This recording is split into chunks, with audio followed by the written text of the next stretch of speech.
IMU Check, welcome back to the channel. Doing an update about Phantoms in general. Lots of questions are coming up on my channel about all sorts of different things. I wanted to cover them sort of quite quickly because and the way I think about diagnosing an issue and a problem. So I just wanted to sort of go over very quickly what it's all about. If you're based in the UK, find your local Help the Hero shop and get yourself a t-shirt. These are great t-shirts. And they do bracelets, but all helping towards the army that's actually been injured in war. So find your nearest Help the Hero t-shirts. Cheers. Right, let's get back. So the first one that's coming up at the moment is about binding, rebinding your controller to your Phantom. So I'm going to show you how to do that. Here we go. Okay, binding is very simple. First of all, some checks to make sure you've got no interference around you. So make sure you've got no other remote controller that's on. So if you own more than one Phantom or you own more than one remote control something, make sure they're off, powered off and not on, so there's no interference. And make sure nobody's around you nearby that's actually using a remote control car outside, because that will interfere. So obviously I'm doing this at night, so everyone's in bed, so there'd be nobody around using an RC remote control at the moment. Second check you need to do is check the battery status on here, make sure it's fully charged. So first of all, flick your Phantom controller on. Forget about the range extender, don't need to know about that. So make sure you've got your 4 green lights to show charging lights up, and make sure you've got a full green light here. If it's an old controller, you won't have the charging lights, you just have a green light on the power. So make sure the power's on. It's not flickering or making any other colours, it's just straight, solid green, okay? And we're happy with that. So turn it off for a minute. So it's all turned off. Now, on the Phantom itself, make sure the props are not on, so make sure they're taken off. And then now power on the Phantom, push once, push second and hold. Nice where it stands up. Don't worry about the lights at the back. We're not worried about these lights, okay? So if they're flashing all different colours, don't worry about it, because all we're interested in is just binding in this. Turn the Phantom upside down. Make sure the battery with the lights are facing you, okay? Then if you look to the left hand side of your Phantom, but that just underneath the legs at the back here where you'll see I'm pointing at, you'll see a hole there, okay? So bring it up, you'll see a hole there. It should be flashing red as standard, okay? If you look down the red hole, you will see a small little push button at the bottom there.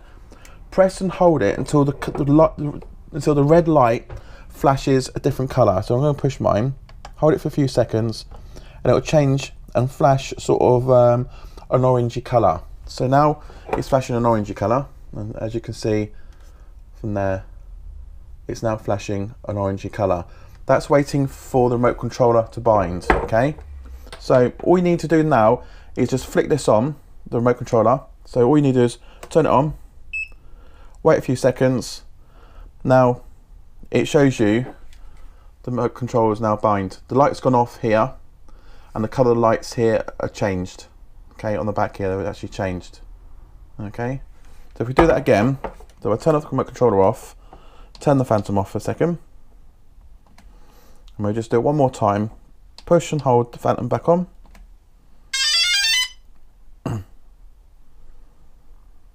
Okay, lights are flash and stuff. These are flashing, again, not worry about those. That's showing red, okay? So we now push it and hold it for a few seconds. That changes from red to a sort of an orangey colour. There you go, it's changed to orangey colour. See it flashing now. So flashing there. And now if we turn on the remote control, you will now see this will change colour, will go off, and these lights will go change as well. So flick the remote controller on, so it's on. Wait a few seconds. These are sort of gone a solid colour and slow down on flashing. This light's gone off. So basically it tells me this is now bound to your Phantom. To test it, is turn it upside. Make sure you can see what I'm seeing here. So here, so the hole down there, it's got no light on now. It's all gone off. So that's telling it's bound, and you've just got sturdy lights here. Now it's looking for GPS. So turn it back upside down, back up on its feet again, and all you need to do is on the remote controller, push them down into the centre, and let go, and the motors pearl up. There you go. So motors are on. Then if you hold that controller down and let go, powers them off. So that's the controller successfully bound to your Phantom, and you can do as many times as you like, because you can turn it on and off as I've done this twice now, so it shows you can do it as many times as you want basically. So as you've got a new controller, what you need to do is calibrate it next with the assistant software, so you can make sure all these are in the right places, and also calibrate the gimbal wheel. Actually, I think it's like X1 or X2 on the assistant software. Then you'll find that will then work with your camera, and the app will work at the same time. So if you use the app and then you use that, they will both work at exactly the same time. All right, so check out my video on calibrating the remote, but this is how simple it is to bind. I mean, you've got all solid green lights back on here still, your Phantom's flashing a steady colour, and it's all in there. So if I'm putting down in the middle, motor's on, put it right way down, motor's off. Simple, successful binding. All right, calibration errors with the remote controller. If you're finding when you've got your remote controller, your Phantom's actually powered off, and you flick on your remote control, and it's making any other colour apart from green, so it should be showing green. Green is good. When I first bought this separately, I powered it up on its own before I even bound it to the Phantom. Always had green solid lights. So 4 green lights there is normally your charging light. It normally tells you the percentage of charge on the LiPo that's built into this.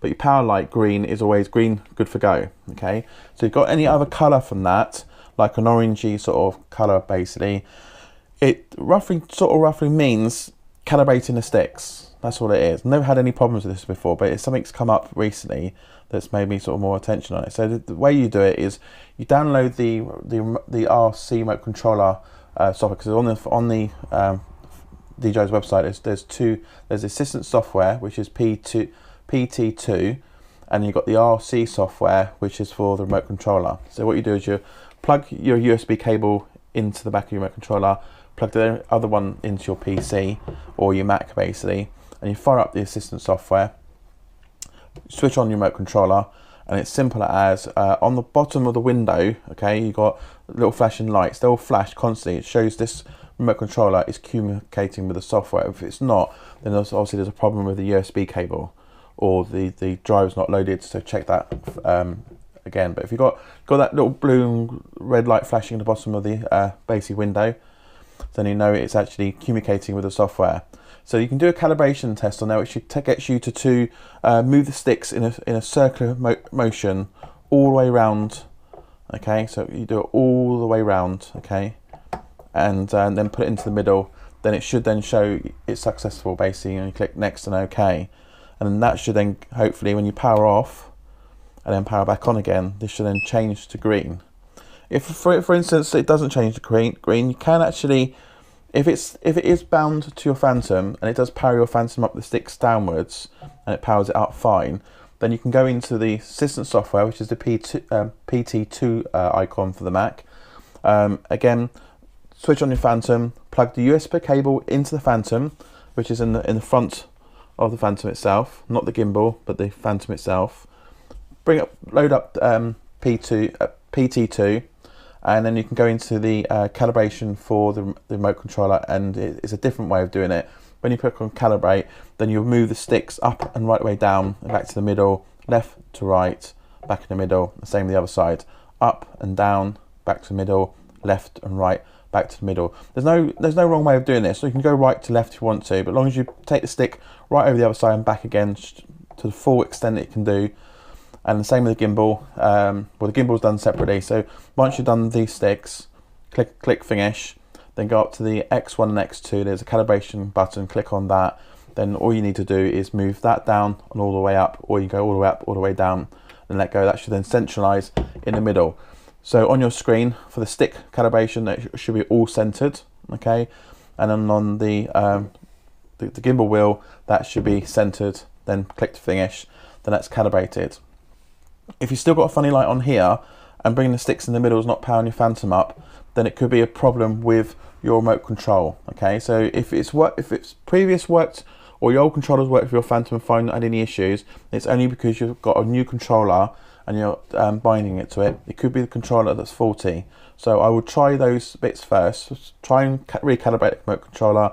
Try and bind these together, see what happens. But if the sticks in the middle don't power the Phantom up, then obviously it is a fault with the remote control. So take the remote control back to the manufacturers and get a replacement. The range extender has nothing to do with the remote controller, because the remote controller has its own frequency using this aerial here to talk to the Phantom. Okay, the range extender is just for video and for statistics back to your app. It has nothing to do with the way you can fly with the Phantom with the remote control. Okay, so don't need that on. So there's my tips anyway. That's what I would do, and then that's what I would do if I've got to a point where this light's still on. I've never seen one of these lights that's always green. I know some people have remote controllers that when they power up they don't have a green light, they have another light on it for some reason, but that may mean okay, or it might mean sticks calibrating. It's very difficult to tell.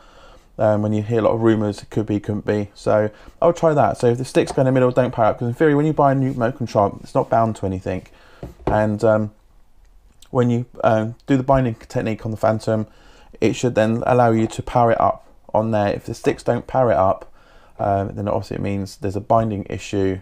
But if the red light's gone out on the Phantom after you've done the binding process, then that basically tells me it's bound to the Phantom. But if it still doesn't start the motors up, then obviously it's got to be a fault with the remote control itself. So back to the shop for a replacement. So I hope that helps you out. Cheers. Had another good tip for you. Do you want to fly 2 Phantoms on the same controller?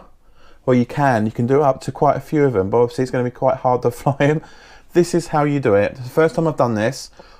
Have seen this done before, so bear with us. Okay, so simple thing to do. If you've got 2 Phantoms, okay, make sure the remote controller switched off, full batteries on both, take the props off, and simple thing to do is power them both up. So let me just take the gimbal off of this, because this one's got a gimbal on it, because this is my other Phantom. So here we go. I'm going to bind 2 Phantoms on the same controller. So this is how you do it. Powering both of them up. On, okay. Turn them both upside down, so we can see the bottom of the Phantoms.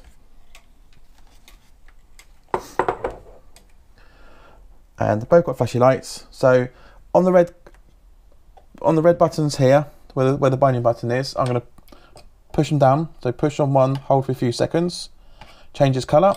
Same with this one, changes colour. So now that those both Phantoms are now looking for a remote to bind to. So because we've only got one remote controller here, so what we do is watch carefully, then maybe you can see the lights, camera angle, both flashing, still waiting. So I'll power it on, and we've got both of them bound. There you go, done. So that's 2 bound. So we now can test it, see if it works. Okay, this is the Phantom 2 Vision Plus version 2.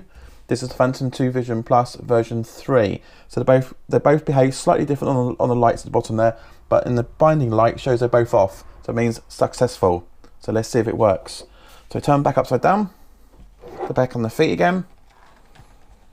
And if we're successful, when I power the motors up, they should both power on. So here's the test. Will it work? Both on. Successful. Now this is how you got 2 Phantoms working off the same controller. So whether you want to do this, right, both in sync. They both turn on at exactly the same time, both turn off at exactly the same time. So if you're brave enough, go and fly them. How do I tell which Phantom version I actually got? So if you can't find on the box the version number, normally it's printed on the back of the box. It'll say V2 or version 2 or version 3. Version 3 is the current version for the Phantom, unless you've got a Phantom 3, which is obviously not available just yet. So best way you can tell on these is if you compare the motors, on this is the old Phantom, this is a new Phantom, and you can tell by looking at the coils down in the motor bits, which are these ones here. The new ones, they're very finely tighted and neated together. Well, on this one's here, they're quite sort of a little bit bigger. You can tell the difference between both of those. You can tell by the colour of the casings. And on this one here, because this is the old one, this motor actually looks a little bit taller than this motor. So there's a slight size difference in comparing both of those together. If you're still again not sure, if you put them both nose down, and I don't know if you can see, get a close view of this. The compass on this old Phantom is actually on the side. It's exposed all the wires up the leg basically, and you can see the end connector. But the new Phantom, it's all sealed in its little plastic container, which is now part of the leg. And the cable on the inside is much thicker cable, and it's like one cable rather than like a ribbon cable this one has. There's another good way of telling you, because the new Phantom version 3 has a new sort of compass upgrade.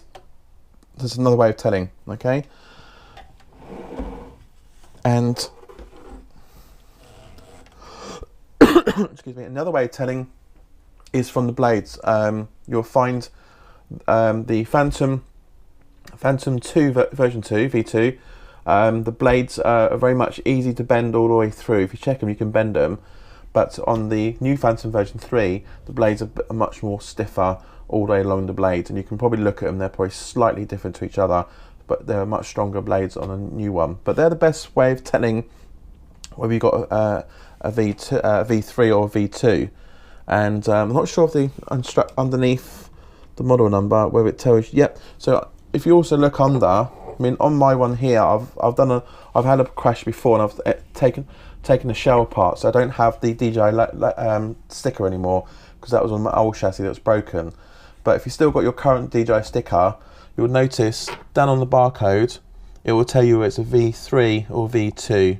So the barcode where the serial number is tells you exactly which version you've got as well. So it's another way of identifying which ones you've got. So that's a buying tip. So I know with some of the Maplins, they're still currently selling the old version of the Phantom, okay, and not selling the V3 version. So check that before purchasing, and then you know which one you're getting the correct one as well. All right. I know the V2s are up for sale. They're at the moment being sold, still sold from DJI very cheaply. So if you don't want to spend a fortune on the Phantom Vision Plus 2, and you want an older version, there's nothing wrong with the older version. It flies fine. It's still got a nice, decent 1080p camera. Then you can save yourself a lot of money. You can probably get it around for about $599 currently at the moment, because there's a good like 26 or 28% off. If you want to go for the V3 and you don't want to get to the Phantom 3, then obviously this is discounted down to about 16%, so you can pick this up less than £1,000, which is again so much cheaper than waiting for the Phantom 3. So I'll do a comparison against the Phantom 3 and the Phantom 2, which one to get on the next one coming along. So there's you go. That's how you can tell between version 2 and a version 3 model Phantom. Hey. Hi, first time flying and you've got your Phantom and you don't want to break the gimbal. The gimbal is the most, let's get this upside down. The gimbal is the most part can be damaged. It can be damaged for all sorts. A crash could damage it. Even if it doesn't hit it, it could easily damage the camera. This is the most sophisticated and the most sort of touchy gimbal system. And any gimbal system on a thing is going to be the weak point of the quad itself. So if you're first time flying and you don't want to destroy your Phantom by accidentally flying it and crashing it, because this camera is about 560 quid or 590 quid or $600 to replace, so it's not worth actually flying it for the first time and then like crashing it, because you end up destroying it. The rest of the Phantoms you can very much buy every single part for and replace it with, so that is replaceable, but the camera isn't, because you can't get it all in parts. So I would do is, first time flying, is remove the camera. It's very simple to remove the camera. You've got a little lug plastic holder here. This is like a pin through with a little thing around the edge of it. You can snap that off, or if you're careful, you can actually peel it and pull it up so you keep it intact. You've got two of those to remove either side of the gimbal. And just before you pull the gimbal down, and make sure you do it very, very carefully, is then pull these 3 ribbon cables off. They should lift up. The other one's got a slight clip on it, so you need to pinch it and then pull. They will come off basically, and then you can then lift the camera off, put it to one side. So when you're flying, so in theory, your bottom will look like this, with 3 cables hanging out. So that's the one you have to pinch. So there's a tiny little pinch clip in there, so I don't know if you can see that properly. So we get on the video there. So that's the only one you need to pinch and just gently pull out. The other 2 just pulls out nicely. So again, very careful, because the ribbon cables, they can easily be snapped. So put them out gently. If you want to use a pair of pliers to pull them out, again, put them out very gently. It comes off the bottom here. I've removed the bottom plate, but you don't have to remove the bottom plate of the gimbal. The gimbal is enough to come off anyway. Those are happy dangling at the bottom. Don't tuck them up, because the battery won't be able to, you can't put the battery back in otherwise. So make sure they can stay dangling, that's fine. You can probably cover them up with a bit of tape. So if it is on a damp day, they don't get damp at all and cause problems. So when you're flying the Phantom, remember, because it's got no gimbal on it, it's not going to work because it's not there. Don't need to turn the range extender on. All the range extender does is supply wireless access to your gimbal so you can see video back. It has no bearing on flying the Phantom. So when you're out in the field, don't worry about the range extender, keep it switched off, but then switch on your remote control first, then the Phantom, then you can fly on your remote control. Nice, getting used to it. Once you've got used to it, then you can then put the gimbal back onto your Phantom and then you can start taking pictures. So that's my tip for first time flying and you don't want to knack your gimbal. Thought I'll show you the gimbal close up because I want to show you the parts on here. These motors here, these are easily separated because they're actually held by the magnet inside the inside the casing, so they're not actually held on with a screw or anything like that. So a knock or damage can actually pull that out. But you find if this gets knocked, you'll find that the magnets that go around the casing, which holds this onto the motor itself, you can have that shattered, because on my old gimbal that was actually shattered and it caused a problem. Apart from that, my gimbal probably got back up and running because I had to straighten this bend here, which I got it straightened, but obviously the magnets inside this little piece here actually shattered, so it caused it to jiggle and go mental. So these just literally solve, they're just held by the magnet of the motor, so you have to be careful. The other thing as well is make sure this ribbon cable here doesn't get nicked or damaged, because that, even a slight nick in this ribbon cable here, it flows up there across and goes right back down and then under the other side of the gimbal here. Make sure that's not torn or tear or even nicked, because that will actually cause camera communication problems and stuff, or other issues and stuff. And if your gimbal's doing a sing and dance all the time, then it's more like this gimbal's cable's broken or broken somewhere along the line. It doesn't take a lot to break it. It's very delicate and it's quite a easy thing to do even with a slight crash. So these are my tips here. You can buy this cable by an independent supplier that sells in packs of 2, but they're very fiddly and hard to fit. And you've got to be very careful you don't damage the motors or the magnets when trying to sort of pull it all apart. So if you have damaged it and stuff, I would seek somebody with better skills to actually do this, who do it for a living. I'm not sure, I'll do a list of like who's in the UK that's available to do gimbal repairs. I'll go search around, because I don't think there still is, because a lot of this stuff you can't buy. You can buy the ribbon cable, but the rest you can't buy spares. So you have to be very, very careful when you get it. When you buy your Phantom for the very first time and you've got it come through the post, make sure this cable is intact, there's no tears or nicks, because I've noticed quite a common question. Someone's had their Phantom in, started using it and the camera's not recording properly, there's the communication problems, but they actually found there's a nick or slight tear in the ribbon cable. So it's very sensitive. And don't forget, it comes in the post with like a gimbal holder, a little plastic cover like this in the case. And if your postman's throwing it about everywhere, then obviously this can get damaged and cause problems as well. So it's my quick close-up of the camera, and hope this helps you. Hi guys, do you have problems? Do you find this very fiddly? So the gimbal holds the gimbal stable when you're transporting it around in your bag or from A to B, and so it stops the gimbal from jerking around and stuff. Do you find this is quite fiddly to fit back on? I always find it a bit of a sort of sticky, so working out how it fits in there and what slides where and getting it across. And sometimes I'm feeling like, you know, that might damage pushing it too hard. Again, it can be quite fiddly. I'm doing this upside down, so it's not bad actually for me for doing it upside down. But you want to, and also then taking off the front piece here, which is your lens cover. It's quite a tedious task. Well, get your hands on one of these. It's actual 3D printed gimbal cover. I've covered this before in the past. I thought I'll recover it again basically, because this fits all the Phantoms, but obviously not the Phantom 3 as yet, because obviously Phantom 3 has not been released yet, but this will fit any Phantom 2, version 2 or version 3. So similar thing to do is remove your lens cover off your gimbal itself, like so. Take the old gimbal lock off. Keep these safe because they cost money if you need to replace them, so don't throw them away, put them safe somewhere, keep them. So if you end up selling this, you can just put it all back on there and keep that for your next Phantom, or sell it with it, it's up to you, but I would keep that safe anyway. So with this one here, it's got a nice little padded inside there for the lens to go into. This clips on the leg here, so it's very easy to fit. hold the camera steady, slide her in, and it goes one way round. And as you push in the camera, clip that on the bottom of the leg so it's nice and straight, push the camera the rest of the way in, and there we have it. We have now a full and easy move.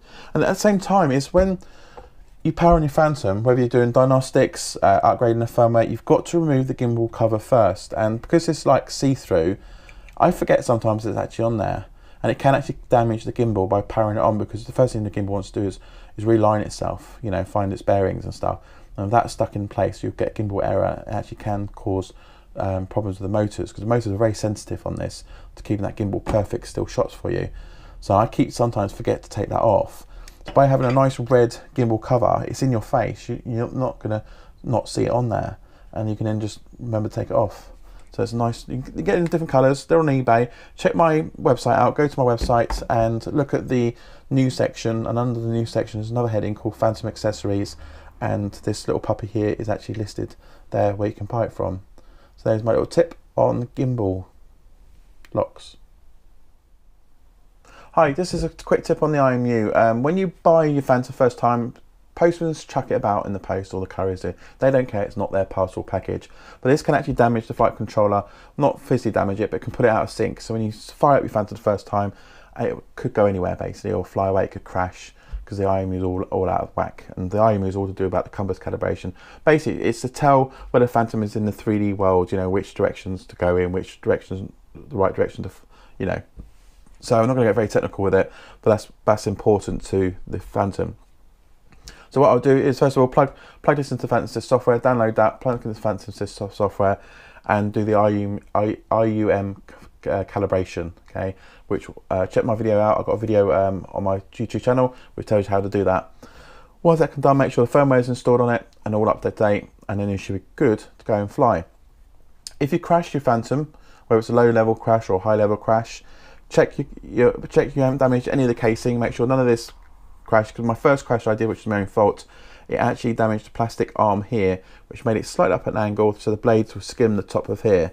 So I had to buy a new shell. But if that's all intact after a crash, you're not damaged your gimbal at all, it's all intact and you've been lucky, then make sure you always, again, recalibrate the IMU after any crash, whether it's a big crash or small crash.